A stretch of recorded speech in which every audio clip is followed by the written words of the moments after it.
Welcome to the Dom.Hockey podcast, proudly presented by Bench Rates. Created by a former hockey player, Bench Rates uses a proprietary algorithm to assign a true monetary value to a player's on-ice contributions and lets you compare that value directly to his cap hit.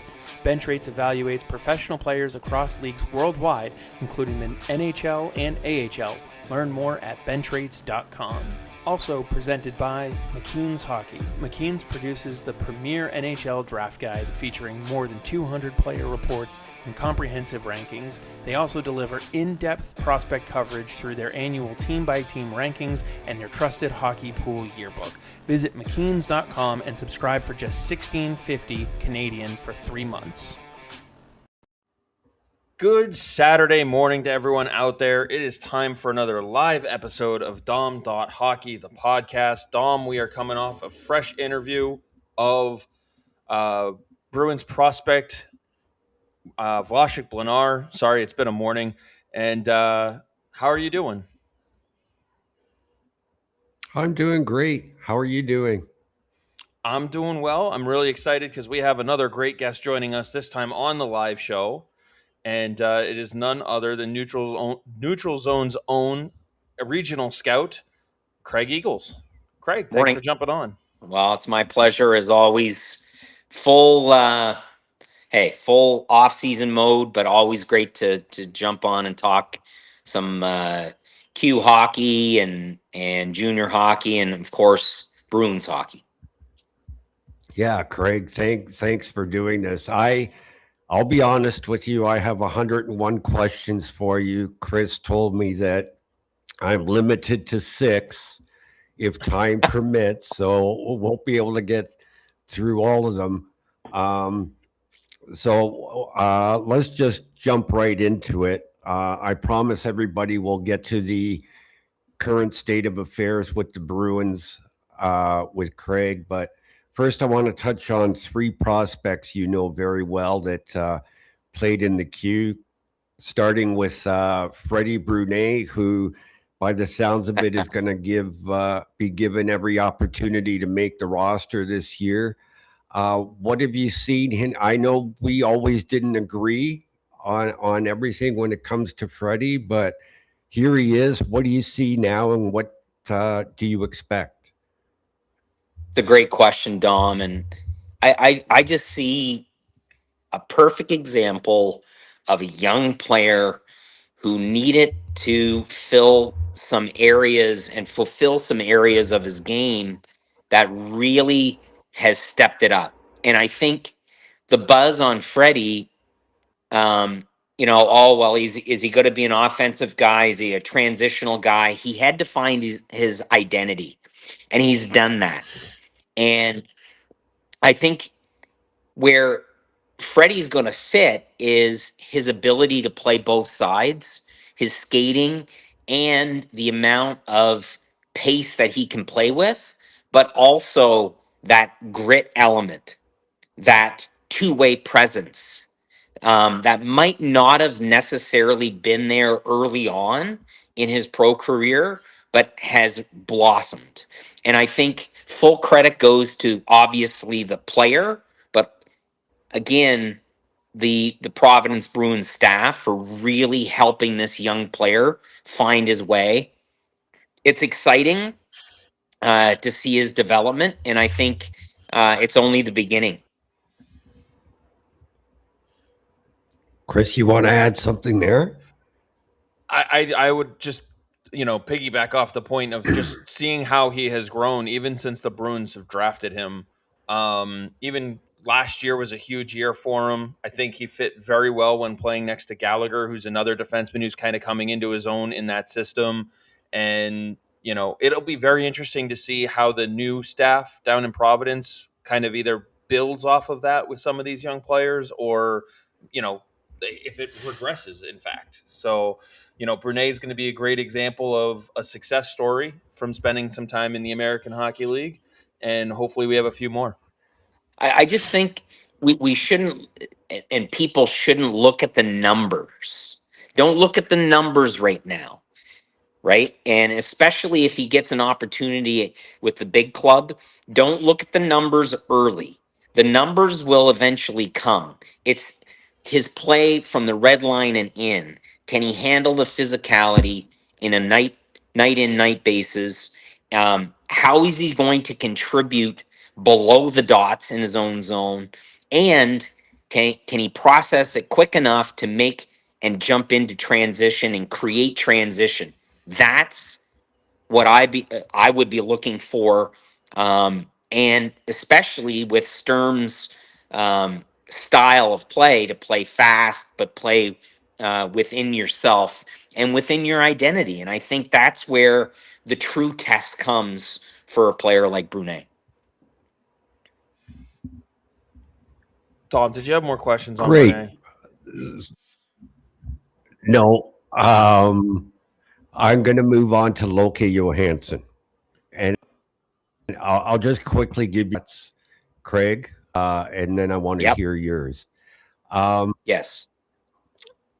I think the Bruins were in a situation where they were forced to sign him early. And I'll ask you about the NCAA later. Pro spent time between the American Hockey League and the ECHL.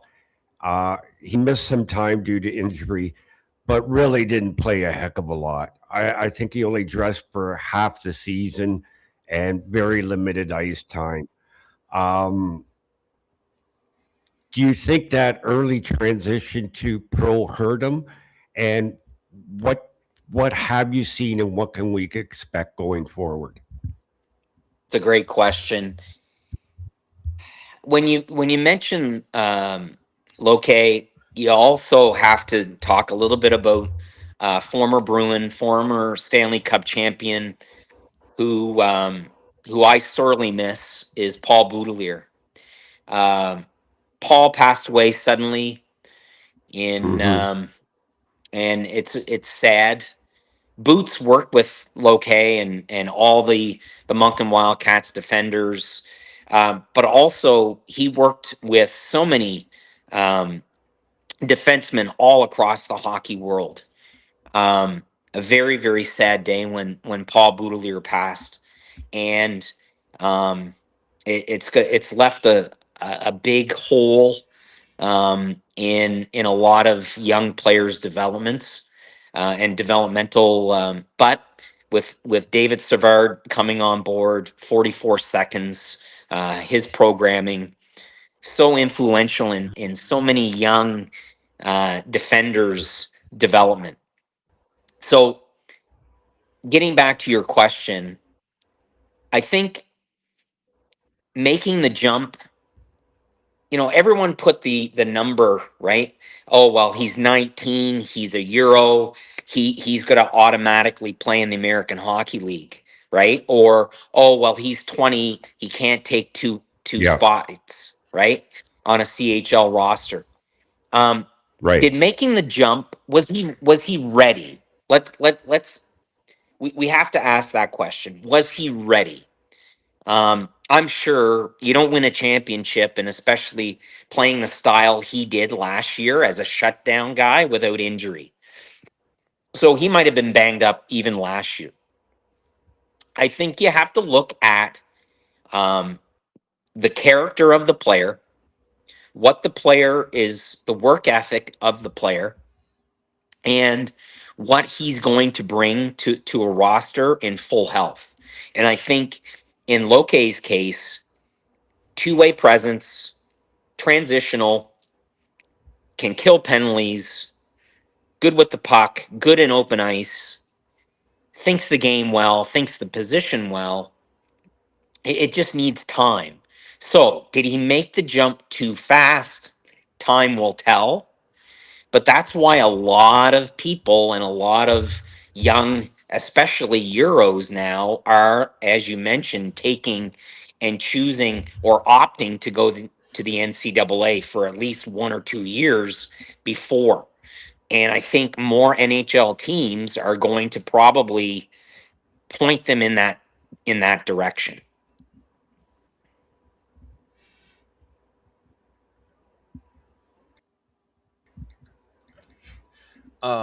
Yeah, I think Dom and I we've talked a lot about that NCAA direction there, and you know, uh, I don't know, Dom, are you experiencing some lag on your end?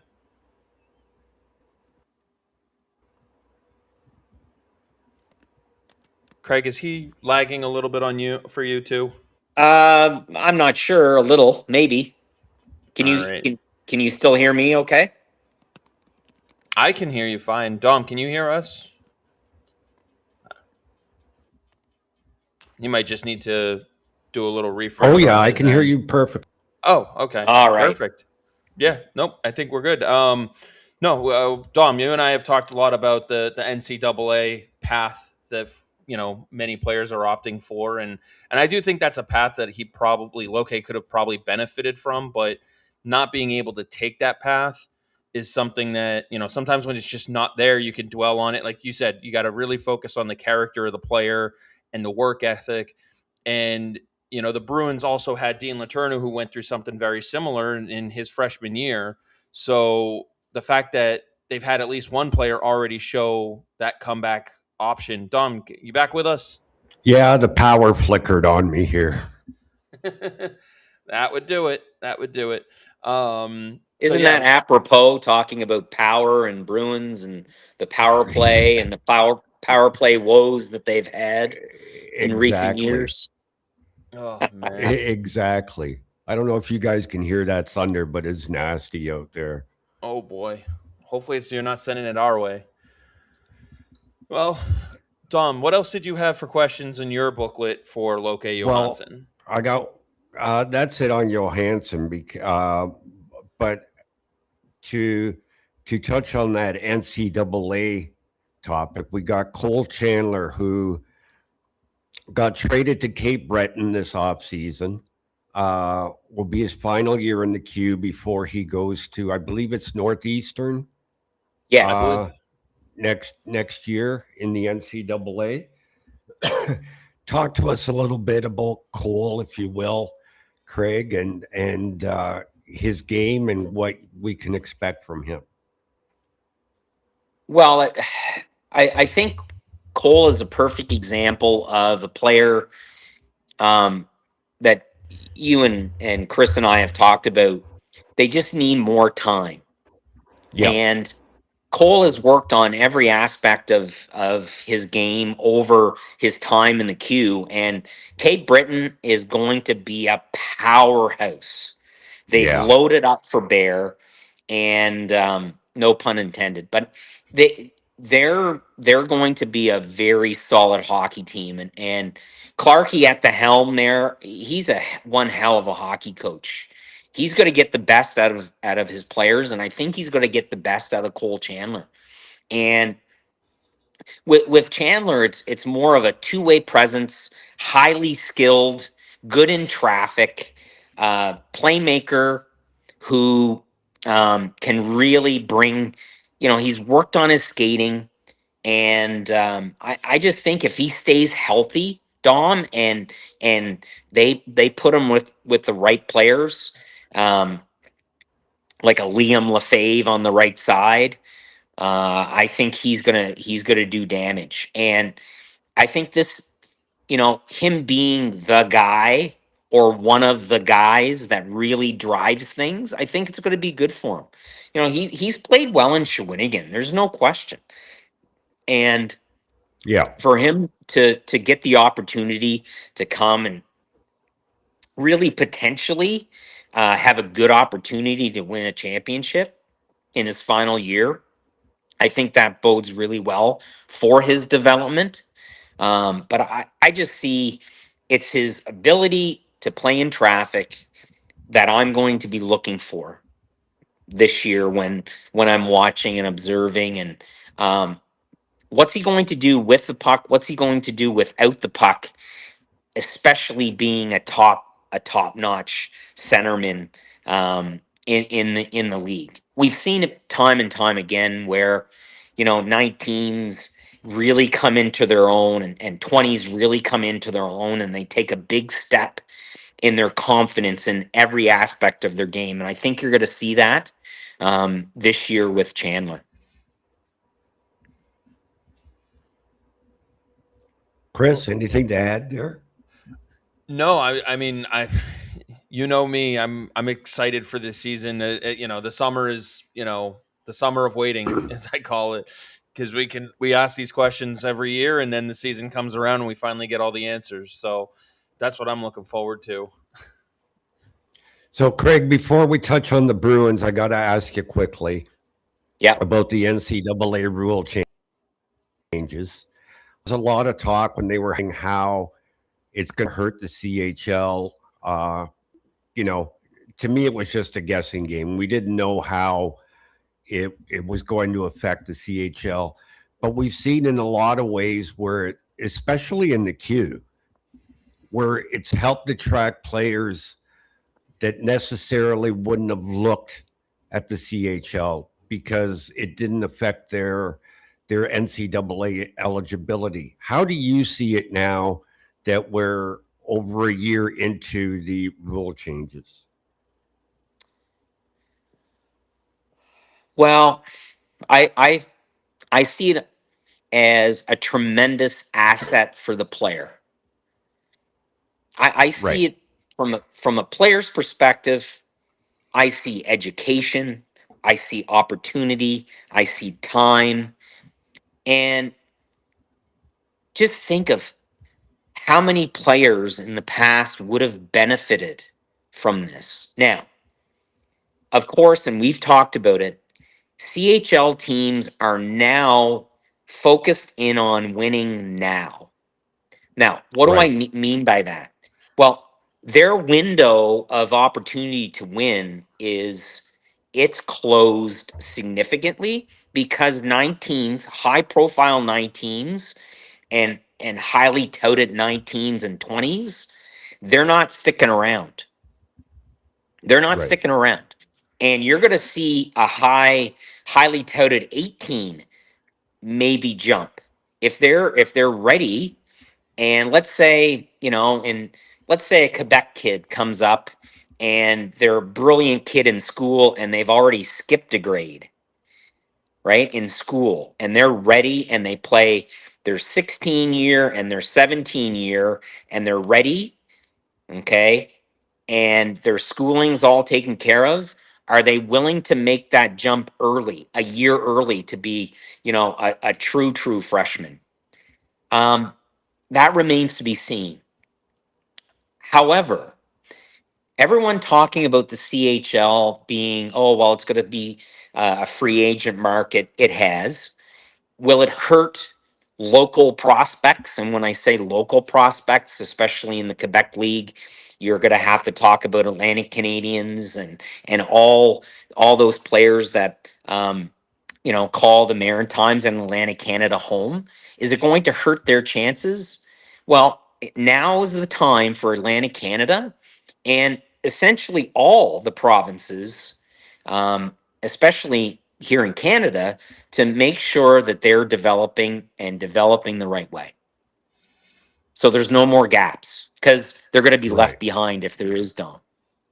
So I think the NCAA rule has really opened the eyes of a lot of people in a lot of different leagues, even the junior A ranks. Players at the junior A level are now getting an opportunity to showcase themselves at a U Sports level. So it's really taken the U Sports side of things where it's traditionally great hockey, and Dom, you and Chris, you know all about that. Really good hockey. Players are, that level has might have taken a hit. But I just see it as a tremendous benefit. But here's the big kicker. Is it the best place for a player to develop? That's up to the player, the agent, and the NHL franchise. If the player is drafted, they have to make that decision. Now, are some kids jumping too early and need it a little bit more time at the CHL level? That is something that we're going to have to wait and see. I'm sure like anything, when they do make the jump to NCAA, you're not going to be a Vidicek type player where you jump to the NCAA and you're almost leading your hockey club in scoring as a 20. I think that's tremendous, and it's a tremendous story. And Bruins fans would know Vidicek from some time and an opportunity with the Bruins, at rookie camp and the tournament showcase. So there's a perfect example of a great player at the CHL level at 20 years old, ready to make the jump to the NCAA and flourish. Some players, especially young players, I would caution, make sure you're ready.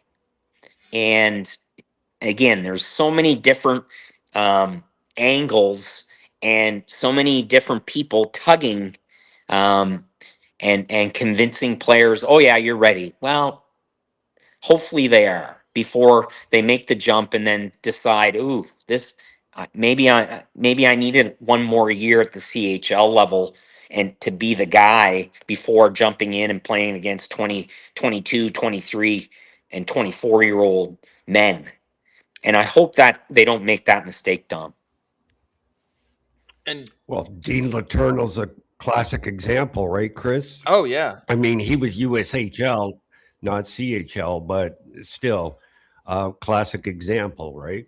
yeah, and Craig, you mentioned the amount of time, the runway that it gives a player, because I know a lot of people's counter arguments to not implement this new rule was that the top talent was going to go to the NCAA and not be in the CHL. But really, when you think about that highest echelon of talent, they were leaving the CHL at 18, 19 years old already anyway, because they were getting taken by the NHL team. And so rather than seeing that player, Gavin McKenna is a great example. He left the CHL. He was able to get a year in at college before he got drafted, but there are similar players who are going to have that season in the NCAA the year after they're drafted. And the team can make sure that the player's getting proper development as opposed to just saying, well, you're either with your junior club or you're with us. And if you're with us, we can't really afford to have you in every single game. So we're going to have to send you back to juniors. Or like the Bruins had to maybe make that decision with Matthew Patra, and he made it tough for them, and they had to ultimately keep him. But if he had that opportunity to make a 1 year drop in the NCAA instead, he would have been able to move out of the CHL, play in the NCAA, and he wouldn't have had to be on the NHL roster to do it. So I think they were losing that high end talent already. Your Connor McDavid's, your Gavin McKenna's, like once they're eligible for the draft, they're getting taken anyway. Yes, but a perfect example, and again, I don't want to use a Moncton reference, but perfect example of that, Chris, would be a Caleb Desnoyers. Was he ready to play in the American Hockey League at 18 or the National Hockey League at 18? No, especially given the injuries that he had, and even this year, Caleb had a fantastic season. Slow start to some people's estimate, but he just needed time, especially rushing back. This kid hasn't had a summer in 3 or 4 years because he's been playing or internationally or hurt. But there's a perfect example of where the 19 rule comes into effect, Dom, where he doesn't have to spend more time at the CHL level, especially being a first round draft choice, fourth overall, obviously, where he's going to play in the American Hockey League. Would a year at NCAA help Caleb Desnoyers? I don't think so. I really don't.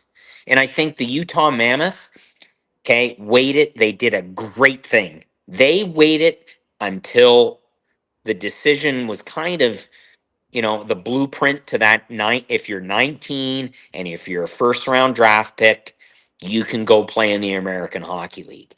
And it was 2 days later that they signed him to his ELC. So You're right. I just think, and let me tell you, if you're not watching Utah in the next couple years, you're gonna miss something.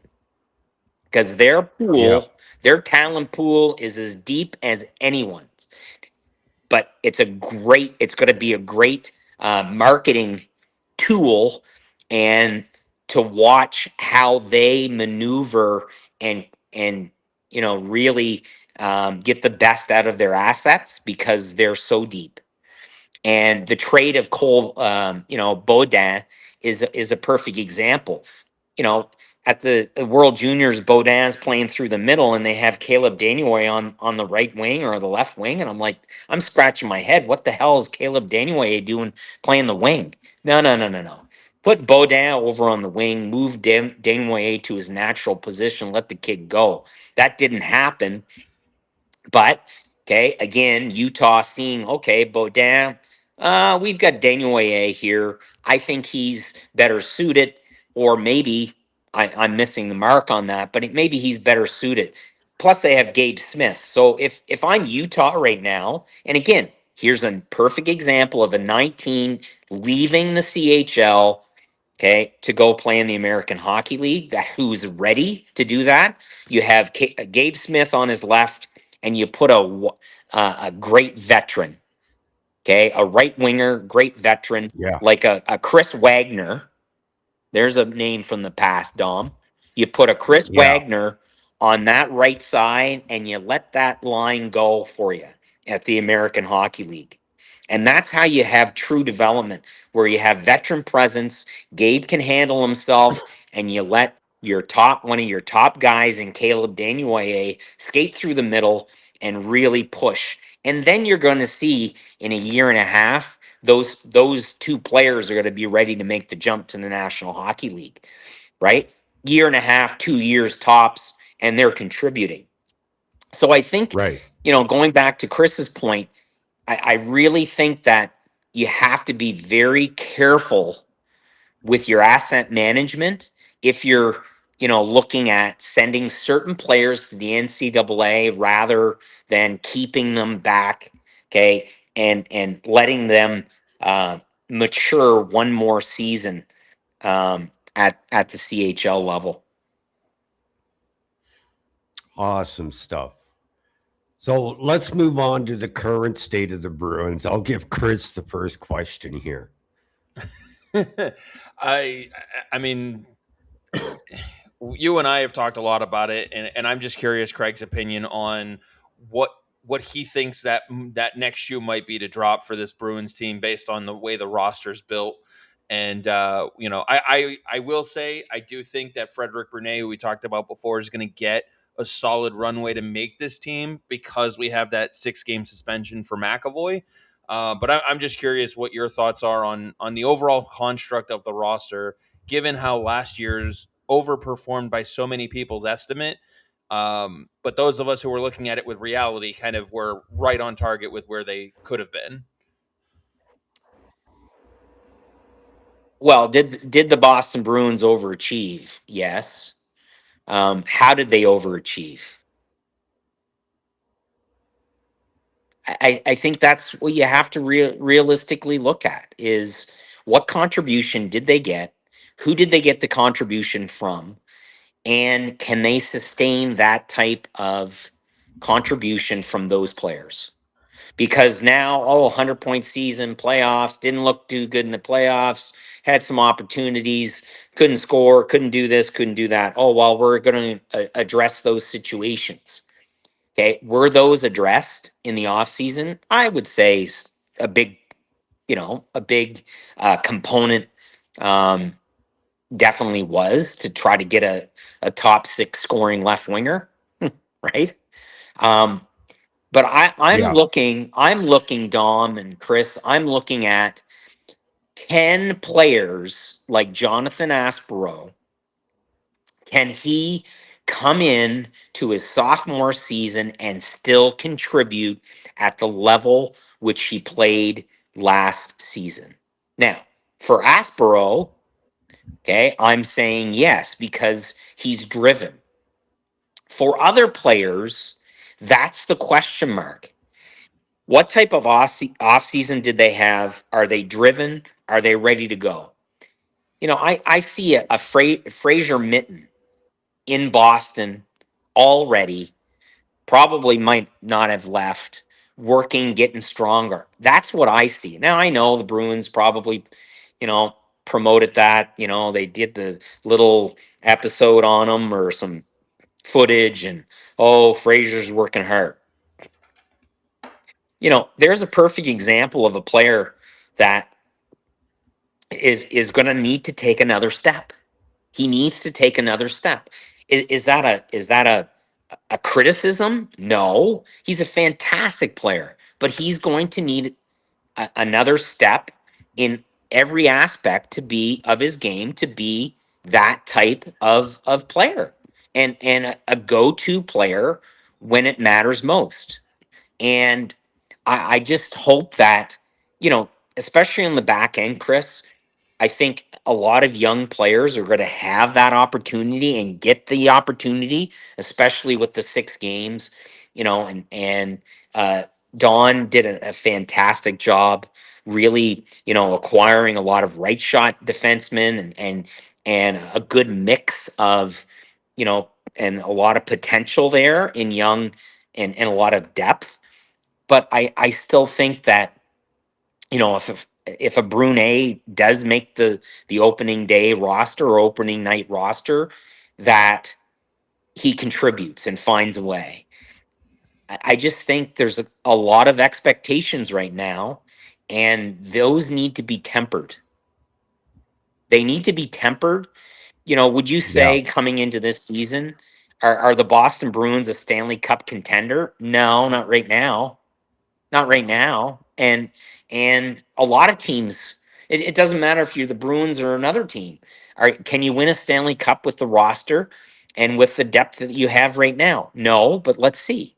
Let's see where they are. So there's a lot of question marks surrounding this Bruins team, and I think there's still some growing pains to go through. Oh, I agree on that. I think, like you mentioned, last season there were a lot of players that had career years, and I mean, I look at Jeremy Swayman, who stole a lot of games from them, and maybe even at the end, um, Jonas Corposalo stole a few points for them. We couldn't say that earlier in the year, so we need another big year from Jeremy Swayman. But after him, there's question marks about, can DiPietro give you more than you got from Jonas Corposalo? Um, Not to mention all the other areas of the roster. Well, I think, Dom, that's a great, that's a big question mark right now, and probably the biggest question mark from listening just from afar and listening to Don Sweeney's press conference at the end of the season, and then at the, during the draft and the trade and all this.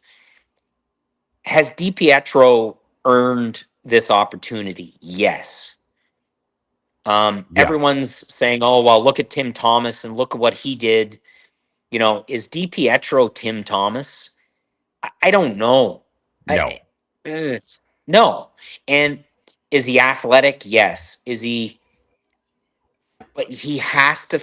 Here's another player that is going to have to find his way, and you have to look at the guy. Your big guy. How many games do you want Swayman playing? What's his load management going to be? And I know that in the hockey world that's a bad word, but you Yeah. have to look at how many games you want him to play, and was he too tired? There's a history of, oh, well, he can't play back to back games and this and that. Well, I think he proved that. He proved his naysayers wrong last year with the workload, and with his ability to, like as you mentioned, steal games. But right now, you can't. That window for DiPietro, that opportunity is very narrow for for a goaltender like DiPietro, if things don't get off to a good start, they're going to have to really solidify that area of their game, because if you wait, you're going to be left behind. And it's so there is this waiting game, but also you really have to be careful, because especially, you're missing your top guy on the back end for 6 games to start the season. That's not good.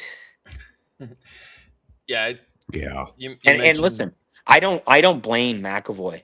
I don't blame McAvoy at all. I thought that was the dirtiest, when you hit a guy like that from behind, and you anyway. I'm not a fan of. I've never been a fan of dirty stuff, and people will say, "Oh, well, McAvoy shouldn't have swung his stick and all that." That was a dangerous play, and Yeah. I think McAvoy is very fortunate that he can actually still play the game he loves, because if he went in a little bit differently, um, we're talking about what could have been, instead of, okay, 6 game suspension. Anyway, again, I'm not a fan of taking swings with your stick and doing all that stuff. I'm not promoting that, but I'm certainly not promoting the other stuff that led to that either. Right. That makes sense. yeah. Oh, yeah, totally. Dom, did you have another question? I wanted to just touch on something on DiPietro if you got a second. No, you go ahead, buddy. So, because Craig, you mentioned kind of the workload for Swayman, and obviously this past year 55 starts, the year before 58, and I don't think it's those 3 additional games that made Swayman not have nearly the year before. I mean, we all remember dissecting how bad that team was. So I really think if you can plan to get him in that 55 to 60 game range, you just have to hope that Michael DiPietro can fill in the other portion of the schedule.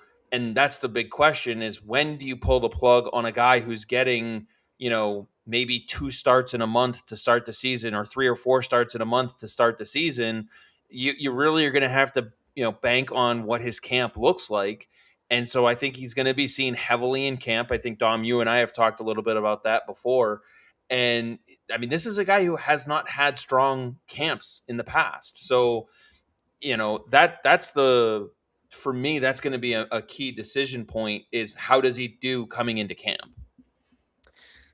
Well, I think camp is going to be important, but I also think that it's his role to lose at this point. Absolutely. So Exactly. and so you're given a role. Okay, well, what's your mindset? So here's a kid that's had to earn. He's played NHL games and like suited up and stuff. But okay, you've earned your spot. Now, what are you going to show us now? What are you going Yeah. to do to get better? Right? And Jonathan Aspro is a perfect example of that. Okay, cool. You had a great season. You're playing top tier minutes. Like, who would have predicted Jonathan Aspero playing alongside Mac? No one. But now, what are you going to do? And I think, how are you going to get better? How are you going to still contribute? And I think even, last year with Aspero in the playoffs, teams started to key in on him. And he responded. He responded well. And I think that's where coaching comes in and development comes in. But with DiPietro, Chris, I think you hit the nail on the head when you said, mapping out his schedule. You got to win those games. You got to win. You got to win that. You got to win the net, but also you got to win those games. Let's pencil in, a West Coast trip. Okay, DiPietro is going to play the second night of a back-to-back against San Jose. That's not an easy game. And if you're DiPietro, you better damn well get ready to play. Especially this San Jose team. Right? So you got to be ready to play, and you've got to accept your role, but also fulfill your role. And that's hard to do. And not a lot of, well, a backup goaltender, to get inside the mind of a backup netminder, especially at that level, it takes a really special breed to be a successful backup. And, it's in the era of 1A, 1B, Dom, there's still a backup netminder mentality, and you better damn well be ready. And if you're not going to last at that level. You're just not. Yeah, because DiPietro's Yeah, and it's not. Sorry, Dom. Go ahead. Well, it's not like they had. It's not like they have it of. Like, who do they have? Yuri Patera, who has 9 games NHL experience. He spent 3 days as a Boston Bruin when they claimed him off waivers from the Canucks when Jeremy Swayman was having his contract. Like, I mean, I could see a PDO just in case, but who is there? Yeah. Like, I mean, they need DiPietro to be better than what Jonas Corposalo was last year. And I think in Corposalo's case, I think, you look at the body of work, he had a tremendous campaign. But there were times where,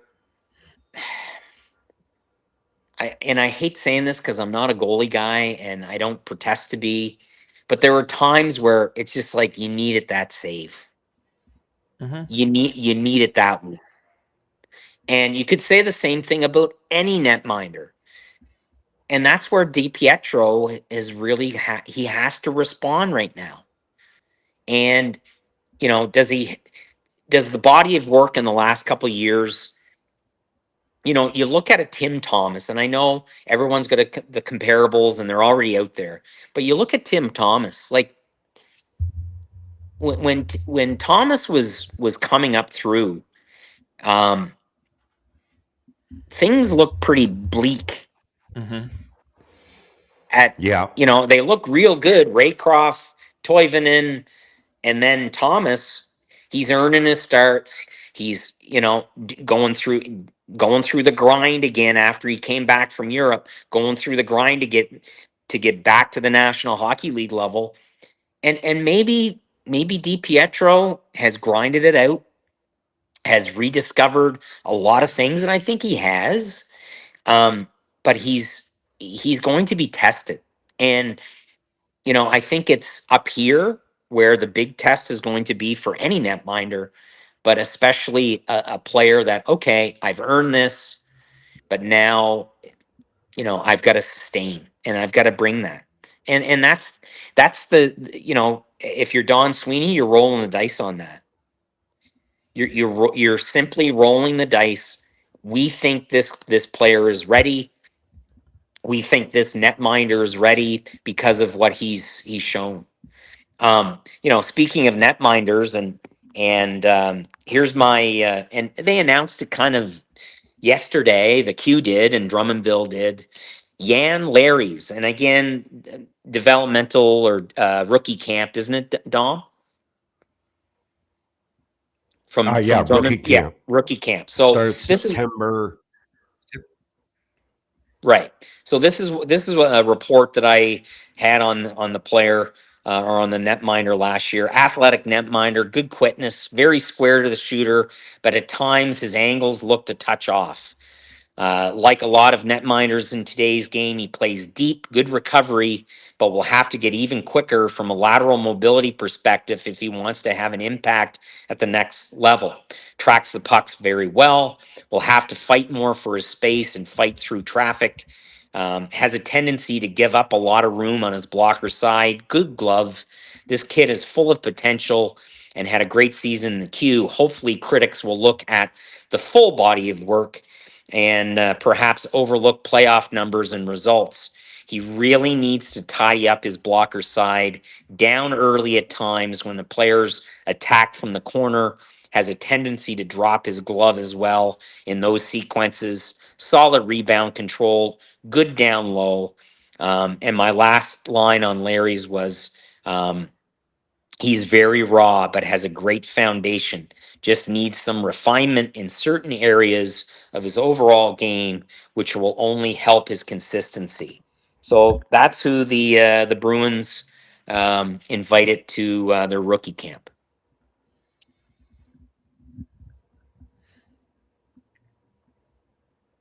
Great stuff. Great stuff as always, Craig. I have one more question for you. Yes. Taking away McAvoy's suspension, let's forget about that.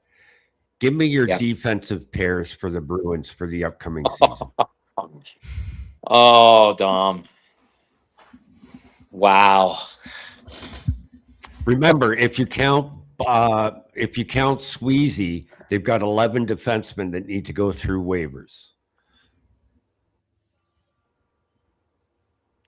That's a tough one right now. Holy You were Jones. not prepared for this exercise. It is.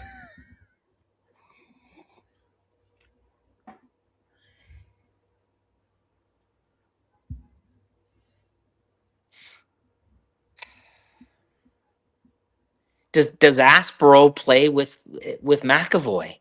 Does he come in and they keep that? I think that's the biggest question mark of them all right now, Dom.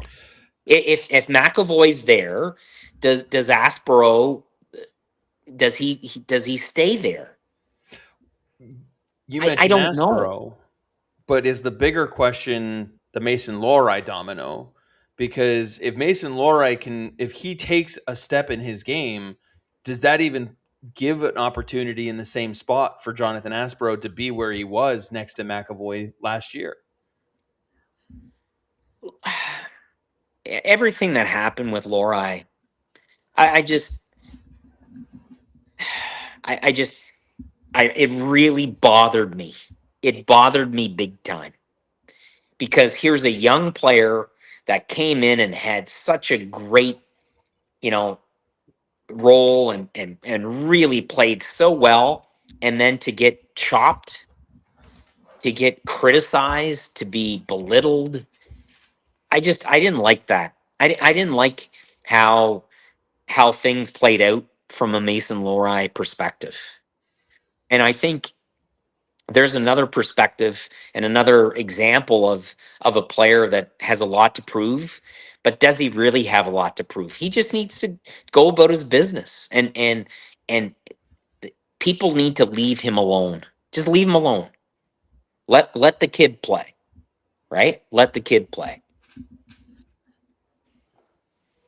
Well, on that, Yep. because I'm a huge believer in this, is the addition of Matt McElvain taking over from Jay Leach as the defensive coach is going to make a difference. I think McElvain lets players play to their strength. Leach does not. How do you feel about that?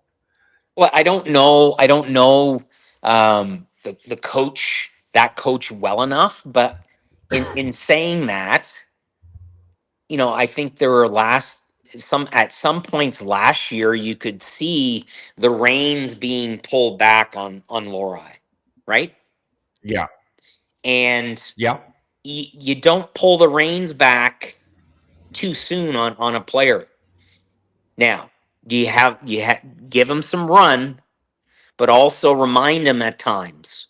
Now, do you snap the reins back too quickly? You're going to ruin a kid's confidence. And at the National Hockey League level, I think, everyone knows confidence. But if you pull those back too soon, the player starts to second guess. And as soon as they second guess, they lose their instinct. Lohrei needs to go out there and play on pure instinct. Let the kid play. And if he wants to go, let him go. So you really have to have a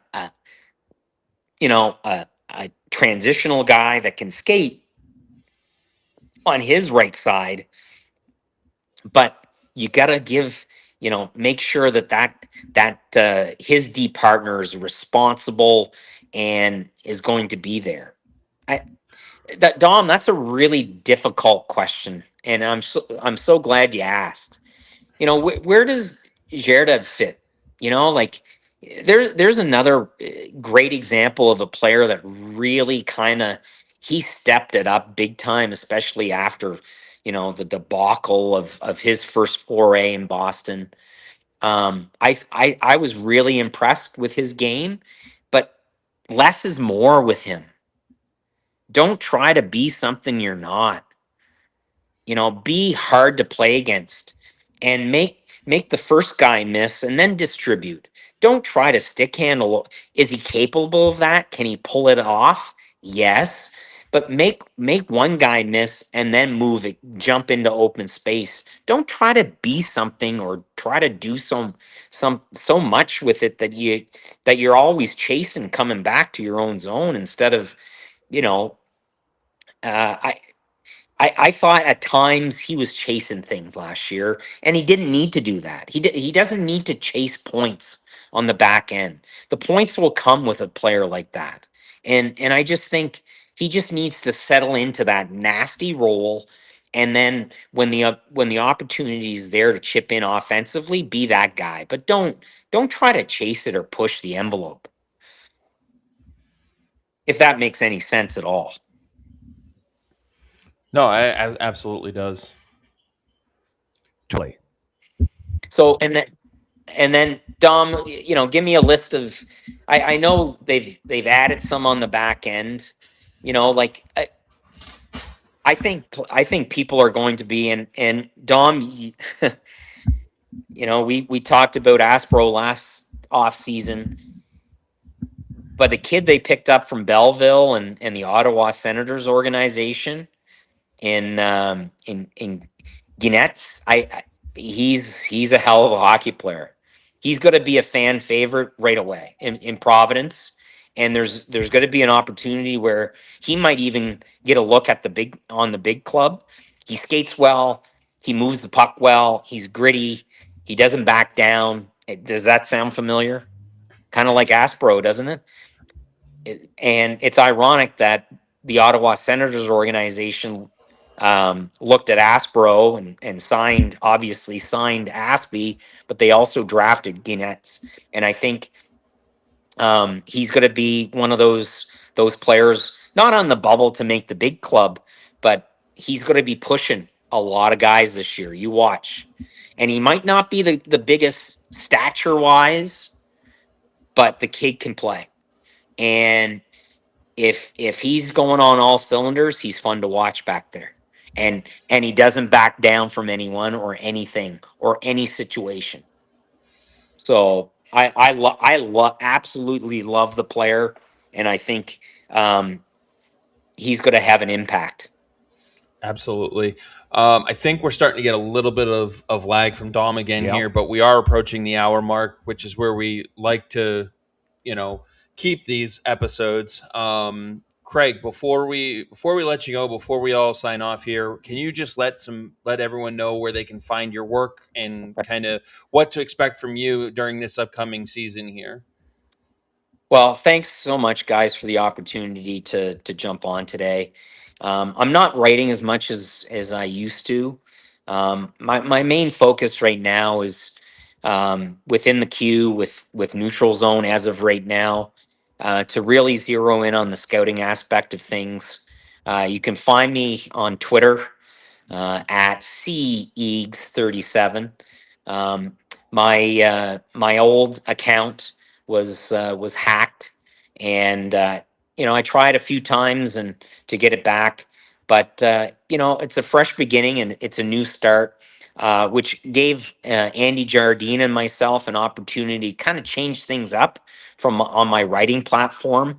So now you can still find us at First Down Podcast, but kind of change the branding there to the Quick Shift. Andy and I are going to maybe start doing some podcasts about hockey cards, which is another passion of mine, or sports cards, and telling some stories and that type of thing. But yeah, I look forward to the opportunity to jump on with you guys at in the future here. But also, I just want to say, everyone is anxiously awaiting the start of hockey season, and so many people dive into it full bore.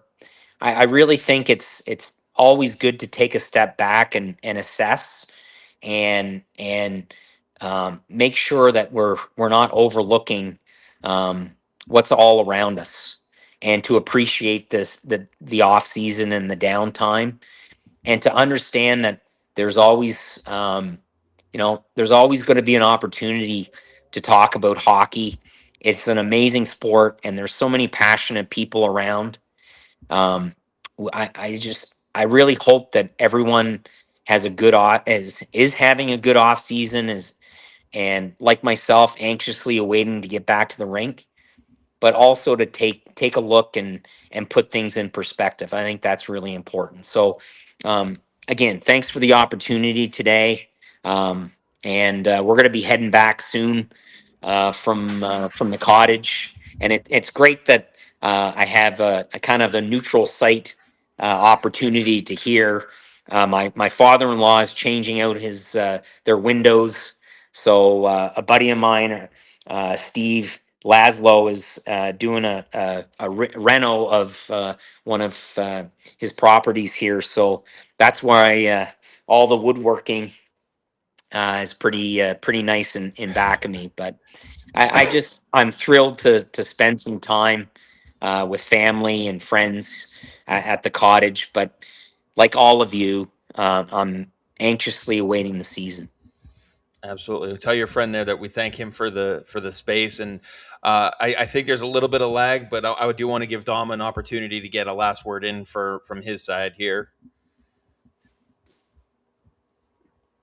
I just want to say, Craig, thank you for joining us. It was fun. Well, thanks, Dom. It's always a pleasure to talk hockey with you all, and yeah, Dom, continue, and Chris, continued success. You guys are putting out great content, and that's what it's all about. So I appreciate the opportunity here. Absolutely. Thank you again for joining us. And in the meantime, Dom and I will be back next week. We're working on trying to get a few more interviews lined up for more content. In the meantime, go Bees.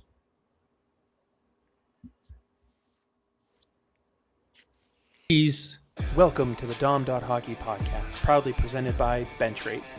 Created by a former hockey player, Bench Rates uses a proprietary algorithm to assign a true monetary value to a player's on-ice contributions and lets you compare that value directly to his cap hit. Bench Rates evaluates professional players across leagues worldwide, including the NHL and AHL. Learn more at benchrates.com. Also presented by McKeen's Hockey. McKeen's produces the premier NHL draft guide featuring more than 200 player reports and comprehensive rankings. They also deliver in-depth prospect coverage through their annual team-by-team rankings and their trusted hockey pool yearbook. Visit mckeens.com and subscribe for just